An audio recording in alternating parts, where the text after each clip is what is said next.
Karibu watu 150 ama 200 wamepigiwa kwa sababu wanaambiwa ni mtu mmoja waondoke mahali, na ninatumai hapa hii ni barabara ya umma ama ni mali ya serikali, na serikali ni mwananchi wa Kenya. Ninashindwa kwa sababu huyo mama aambiwa aondoke hapo, huyo kijana aondoke hapo. Kwa nini? Kwa sababu hajaguza na hajakalia broti ya mtu, hajakalia broti ya mtu. Kwa hivyo mimi kama mtu ambao ni mkaaji wa Kameno na mzaliwa wa Kiambu, sijawahi kuona mambo ambayo inaendelea katika jamhuri yetu ya Kenya, na sijawahi kuona mambo ambayo inafanyika Kameno. Kwa sababu kama mtu anawekelea chakula kwa meza ananyaganywa usiku, huyo mtu utakuta tumelea wakora, umekuta vijana wadogo sasa wameanza kutunyanyasa na kutupora.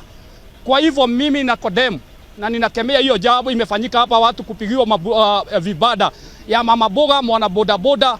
Tunasema ombi letu ni ya watu waendelee kukaa hapa, watafutia riziki yao hapa, kwa sababu hiyo ndio hakuna mahali pengine wanaweza kwenda. Ukiambia huyo mtu hakuna kazi, hata nyinyi mnaona hakuna ajira katika jamhuri yetu ya Kenya.